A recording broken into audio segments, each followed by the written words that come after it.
आप देख रहे हैं लोक संहिता न्यूज़ चैनल, जो दिखाए खबर अंदर की। नमस्कार, मैं आपके साथ शीतल पौखंडी और आप देख रहे हैं लोक संहिता।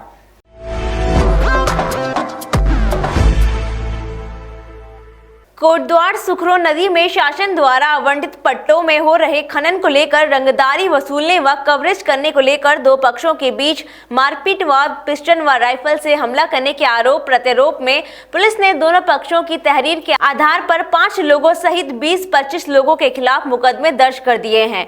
वहीं पुलिस क्षेत्राधिकारी अनिल जोशी ने बताया कि पदमपुर निवासी विकास रावत व तहसील सतपुली स्थित श्री कोटखाल निवासी नरेंद्र सिंह नेगी के द्वारा सुखरो नदी में खनन के लिए पट्टे स्वीकृत करवाए गए हैं, लेकिन कर्मभूमि चैनल के पत्रकार राजीव गौड़ व मुजीब नैथानी विगत एक हफ्ते से उनसे प्रति पट्टा 5 लाख रुपए की रंगदारी वसूलने की मांग कर रहे थे। 5 लाख न दिए जाने पर खबर प्रसारित करने की भी धमकी दे रहे थे। पैसे न दिए जाने पर राजीव गौड़ एवं मुजीब नैथानी शनिवार को सुखरो नदी स्थित खनन स्थल पर पहुंचकर वीडियोग्राफी करने लगे। जब पट्टा धारक विकास रावत व उनके साथियों के द्वारा उन्हें पूछा गया तो अभियुक्तों ने विकास रावत, संजय नेगी और सुधीर कुमार व कर्मचारियों को धमकाते हुए जान से मारने की नियत से राइफल व पिस्टल से फायरिंग करते हुए धारदार हथियार से हमला कर दिया। पुलिस क्षेत्राधिकारी ने बताया कि पीड़ित पक्ष के द्वारा दी गई तहरीर के आधार पर ग्रीन वैली कॉलोनी निवासी राजीव गौड़ पुत्र स्वमंगत राम गौड़ व देवी मंदिर निवासी मुजीब नैथानी पुत्र सतीश चंद्र नैथानी के खिलाफ विभिन्न धाराओं के तहत मुकदमा दर्ज कर दिया है।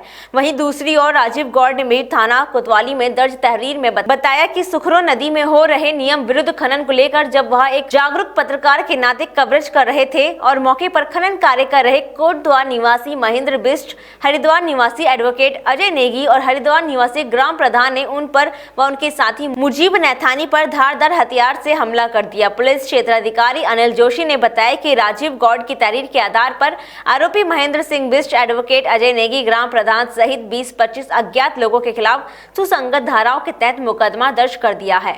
गढ़वाली और महेंद्र बिष्ट जो केबल वेल का काम कर, इन्होंने मेरे सर पे पिस्टल से मारा, सर फाड़ दिया, खूनम खून कर दिया, मेरा दुपट्टा वहाँ पड़ा। और इनके पास 9mm पिस्टल नंबर 2 के 32 का पिस्टल कह रहे लेके आओ लगाओ। अभी इनके पास पड़े में 5-6 पिस्टल, सारे 2-3 गाड़ियों में भी मुझे मारने आए इन्होंने।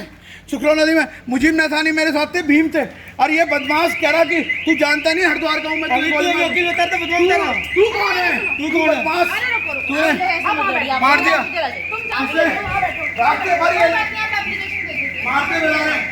जो खनन का मामला है, मैं भी उसमें एक पार्टनर हूँ, और जो मामला चल रहा है ये कोई मामला नहीं था। ये कई दिन से हमारे पट्टों पे जा के परेशान कर रहे थे।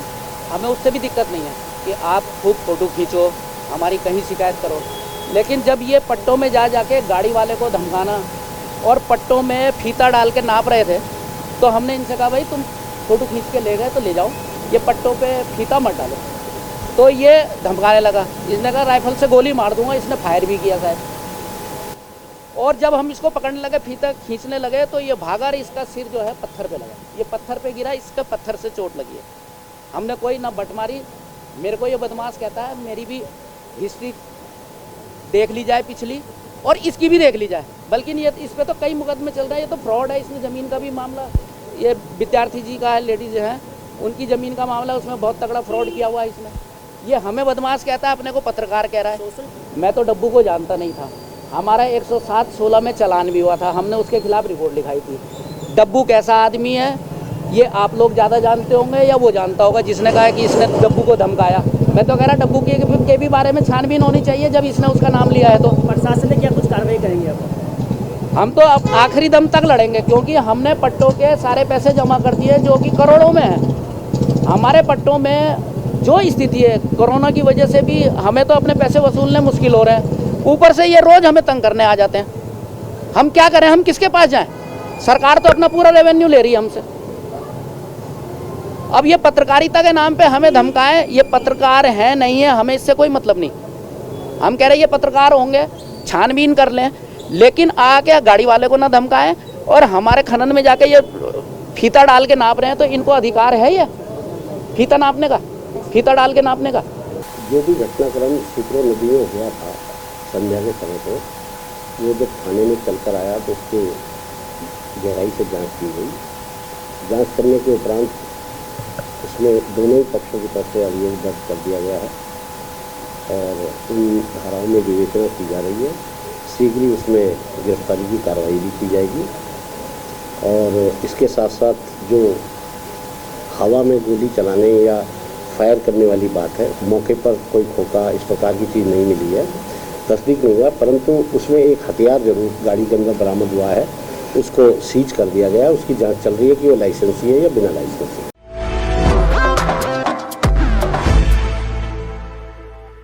ब्लूमिंगवेल पब्लिक स्कूल के कक्षा 9वीं का छात्र देवांश सचदेवा की तुकबंदी के माध्यम से कोरोना वायरस संक्रमण पर बनाई एक रचना आजकल सोशल मीडिया में खूब प्रसारित हो रही है।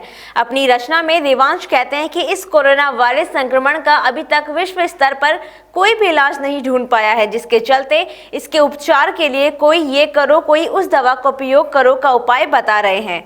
देवांश आगे कहता है कि देश ने संगठित होकर लगभग कोरोना के खिलाफ यह युद्ध जीत ही लिया था, किंतु कुछ अनुशासनहीन और जाहिल प्रवृत्ति के लोगों के चलते हमारे देश में कोरोना वायरस का संक्रमण फैला है। वहीं देवांश कोरोना संक्रमण काल में भी देश की सीमाओं पर अड़िग खड़े सैनिकों को भी याद करता है और भगवान से प्रार्थना करता है कि हे ईश्वर, अब आप ही तारणहार बनकर कोरोना से इस जगत की रक्षा करो। देवांश सचदेवा ब्लूमिंगवेल पब्लिक स्कूल की कक्षा 9 का छात्र आप सभी को सादर नमन करता हूँ।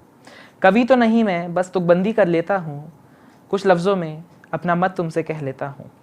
कहाँ से आया ये अदृश्य जीव कोरोना, दहला दिया जिसने विश्व का कोना कोना। कोई कहे ये करो, कोई कहे ये करो ना, कहाँ से आया ये अदृश्य जीव कोरोना।